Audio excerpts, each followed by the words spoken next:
Unmute yourself, Andy. Hi, Frank. Can you hear me? Andy, yeah, good. Can hear. Good morning to you. Nice Sunday morning. Your questions long or his answers long?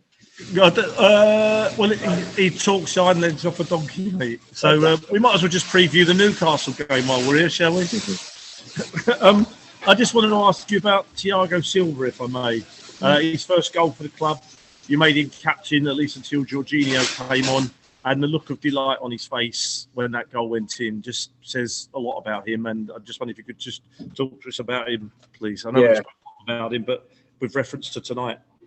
Yeah, I mean, I knew the player he was when he came here because of the career he's had.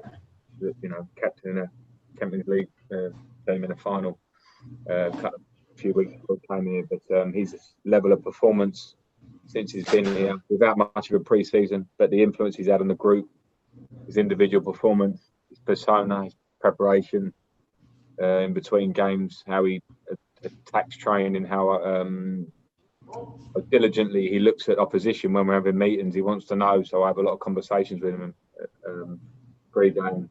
He's been brilliant, Andy. I can't sort of say enough about him, really. And then he gets his goal today, which was obviously a very good goal, but made a big influence in the short time he's been out. And not bad for an old bloke. No, well, that's the thing. I mean, it's definitely that, and of course, got the rigours of the season to come ahead of us. But I think the way he manages himself in between, as I've mentioned a few times with the media, I'm very open to making sure that we do our best to keep him in between and make it easy enough for him. But he looks fit, he is fit, he's fresh, and he's helping and rubbing off on others around him. So, long may that continue. No, thank you. Hello, Frank. You had obviously a new team out there today from the summer signings. I think we all thought it might take a little bit of time for everyone to settle and gel, but does it feel like something quite special might be brewing here? Yeah, I don't know. I mean, I'm not sure anybody gets time. Jump back a few weeks after Southampton, and people were looking at where we were at, and people are very quick to look at goals conceded or not getting the wins. I think people expected it to actually happen very quickly, if I'm honest, and I didn't. And we had some injuries, and we had the idea of people coming in and how can we work to get better very quickly. And I think now with the performance today, it's our best performance of the season for sure in complete terms. And we're in a good place, but the level that's been set by Liverpool and City in the last few years means you have to be in that good place every game and every week, and that's the gap that we have to close. So I certainly won't jump ahead of myself, albeit I'm very pleased with a lot of the signs from today.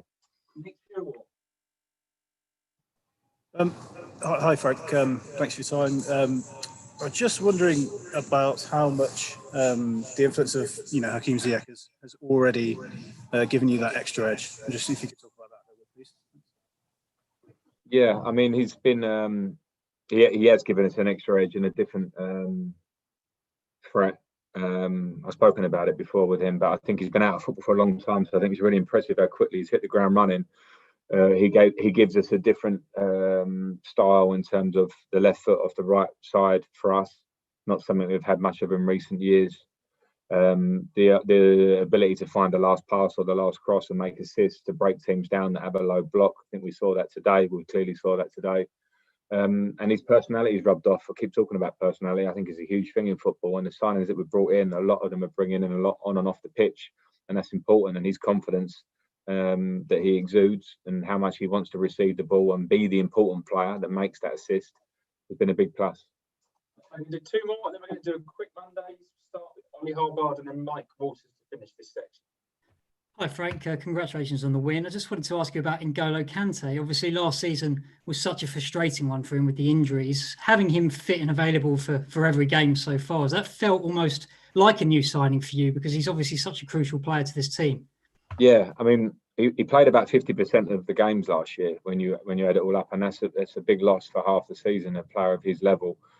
So I made a big step to try and manage his training and games and making sure that we attempt to keep him as fit and ready for games as we can. He's shown in the last couple of games that he's played that he's N'Golo Kante. His attributes are incredible. He can play various positions in midfield.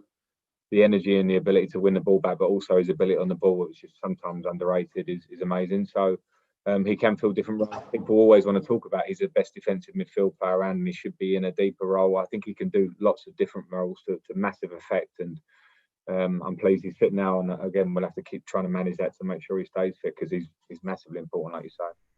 Last question, Mike Waters. Frank, is there a sweeter left foot in the Premier League than Hakim's? We talk about left feet as being sweet. I don't know why, but is there a sweeter one than his? Well, I don't know. There's some great left-footed players in the Premier League. Gareth Bale is been one of the best players, thinking world football for the last 5-10 years, and I think he's back here now. And you see quality left-footed players, and there is something sweet about them. Generally, I think we always kind of think that as a cultured idea. When you see someone that can find a pass who's a lefty, we tend to see that. But he's brought a different element to our game.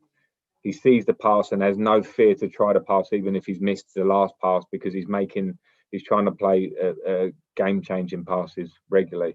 But I think there's a lot of parts to his game. I wouldn't want to just lean on that, because I think his work ethic off the ball as well, and his work for the team, means that he's a very complete player. So I expect a lot more to come from him.